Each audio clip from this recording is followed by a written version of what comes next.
I'm here on a DAAD research fellowship. And what I'm looking at is one aspect of internationalization, I think a very interesting one, and one that is particular to Germany. I'm looking at the model of German-backed universities, or another word is called German binational universities. They're located in Turkey, in Oman, in Egypt, in Cairo, in Vietnam, and other countries. So my research is really focused on that aspect of internationalization and higher education. Well, tonight I'm going to be talking broader than binational or German-backed universities. I'm going to be focusing on internationalization of higher education from a much broader point of view. And the talk is actually labeled Revisited, New Developments and Unintended Consequences. And I think that internationalization of higher education has never been more important in universities and has never had the attention paid to it. But like all new changes and all new developments, sometimes there are areas of concern, there are multiple benefits, and there are sometimes unintended consequences. Well, some of the new developments, if we look at it in terms of internationalization strategies and activities, an example would be what I've just talked about, German-backed or binational universities. Another important one is the development of branch campuses all around the world. We are looking at, I think, fortunately, a greater emphasis on how we work with our students in terms of developing intercultural skills and competences and more international knowledge. And of course, the importance of new research, international research networks. So those are some of the new developments. One that's, I think, maybe particularly topical and controversial right now are what they call MOOCs. In English, MOOC stands for Massive Open Online Education.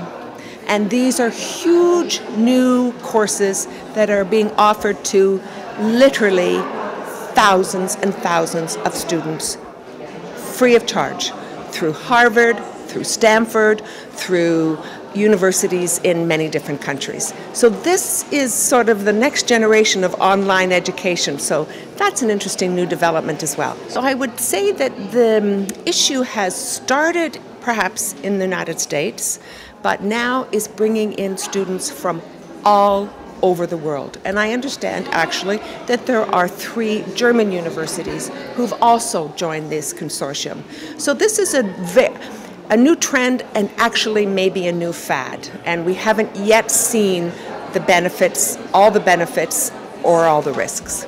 I think it's important to say that there are so many multiple benefits to internationalization, but with benefits come some unintended consequences. And let me use one as an example.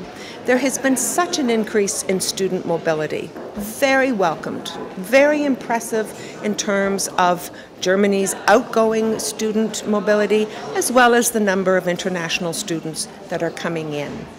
But there are countries all over the world who are really focusing on student mobility. And one of the unintended consequences is that it is being linked to the great brain race of the 21st century.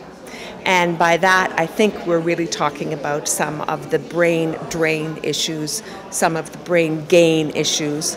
I prefer to talk about it as the brain train issue, the mobility of students, but there are some countries who are suffering from losing their best and their brightest students.